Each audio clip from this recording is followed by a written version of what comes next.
Kitab Ayub. Begitu dalam pesannya dan merupakan kitab yang sangat unik dalam Alkitab karena beberapa alasan. Kisahnya terjadi di tempat yang tidak diketahui dengan jelas dan lokasinya jauh dari Israel, yakni di tanah Uz. Tokoh utamanya, Ayub, bahkan bukanlah orang Israel.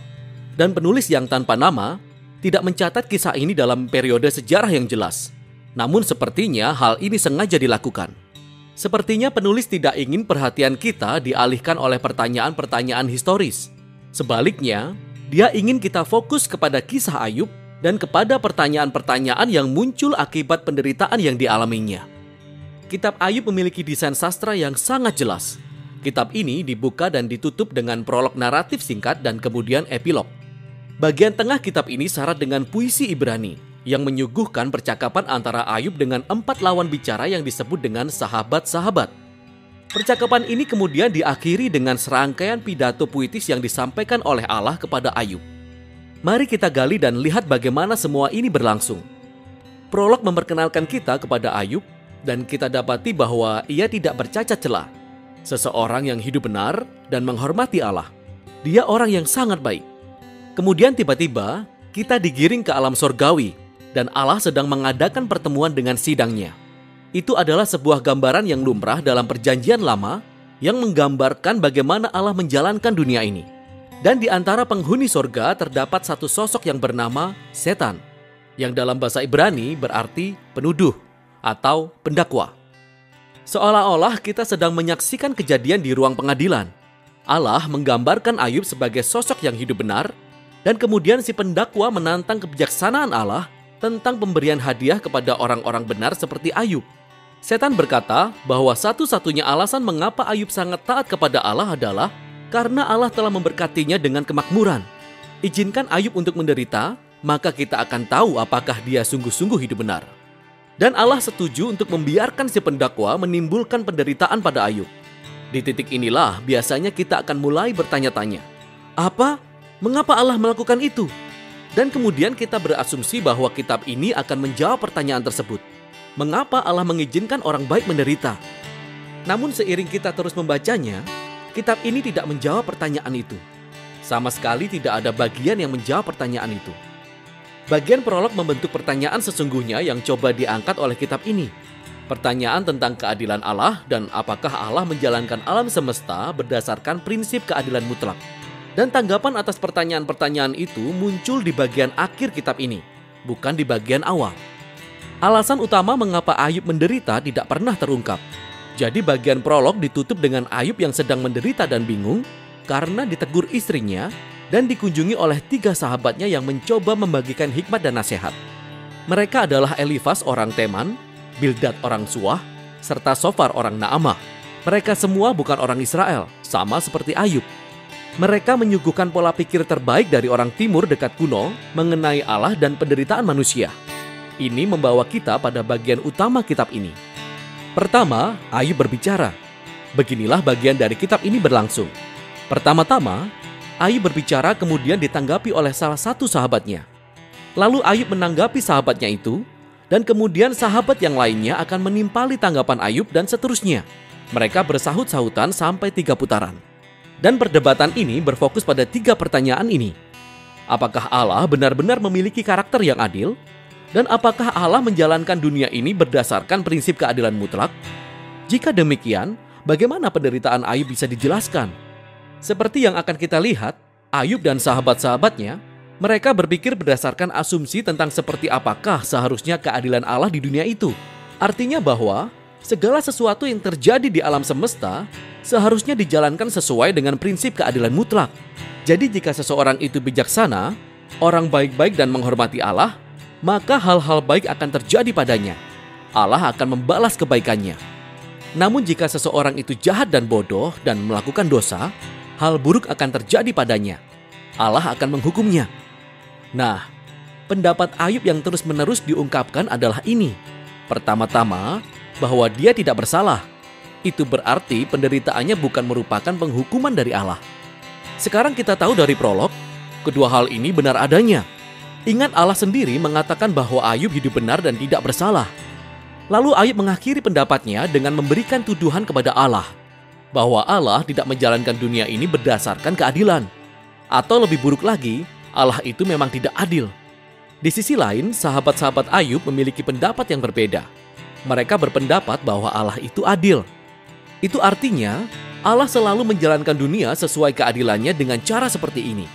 Jadi pada akhirnya, mereka tidak menuduh Allah, melainkan Ayub. Ayub pasti telah melakukan sesuatu yang amat sangat buruk di hadapan Allah, sehingga dihukum seperti ini. Mereka bahkan mendaftar kemungkinan dosa yang mungkin sudah dilakukan Ayub. Ayub menyanggah semua hal ini. Bahkan dia menjadi sangat muak dengan sahabat-sahabatnya ini sehingga dia membiarkan mereka begitu saja. Ayub membawa persoalannya langsung kepada Allah. Nah, hal yang harus diperhatikan saat ini adalah Ayub yang sedang mengalami emosi yang tidak stabil di dalam puisi-puisi ini. Dia selalu berpikir bahwa Allah itu adil. Tetapi sekarang dia tidak bisa mengaitkan itu dengan penderitaannya. Sehingga beberapa kali, Ayub sangat meledak-ledak dalam menuduh Allah sebagai pengganggu. Bahkan dalam satu kesempatan, Ayub menyatakan bahwa Allah telah merancang ketidakadilan dalam dunia. Tapi saat dia memikirkan hal itu, dia menjadi ketakutan karena dia ingin berharap dan percaya bahwa Allah itu benar-benar adil. Ayub menjadi sangat kacau di bagian ini.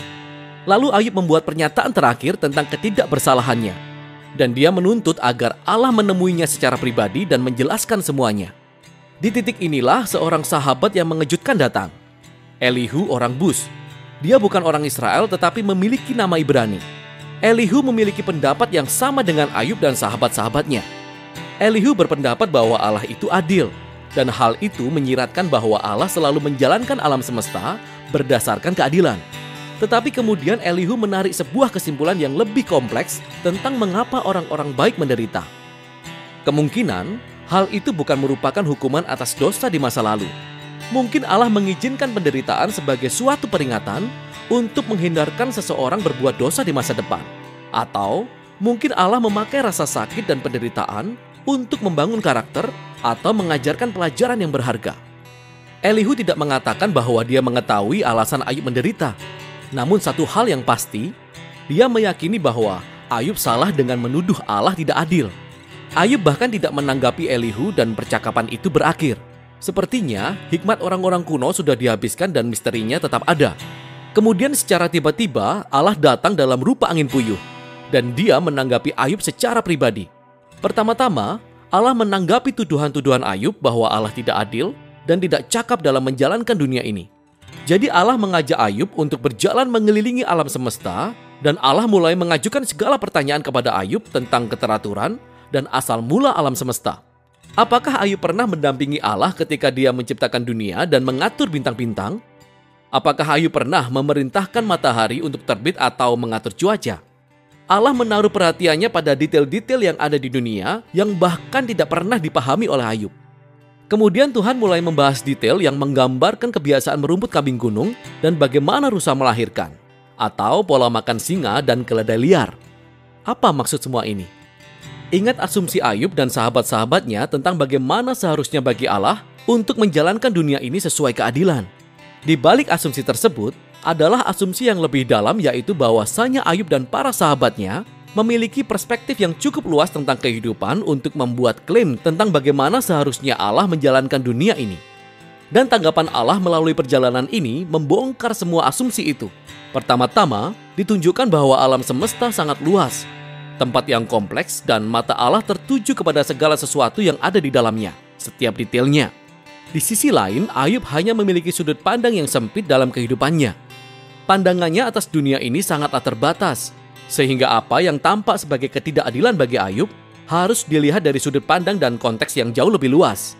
Ayub sama sekali tidak sepatutnya membuat tuduhan sebesar itu tentang Allah. Setelah perjalanan itu, Allah bertanya kepada Ayub jika dia ingin mencoba mengatur dunia selama 1 hari saja berdasarkan prinsip keadilan mutlak, seperti yang dipikirkan Ayub dan sahabat-sahabatnya, yaitu memberi penghukuman atas perbuatan jahat setiap orang dengan ganjaran yang tepat. Sesungguhnya menerapkan keadilan di dunia kita ini sangatlah rumit. Keadilan itu tidak selalu hitam dan putih seperti yang dipikirkan Ayub dan sahabat-sahabatnya.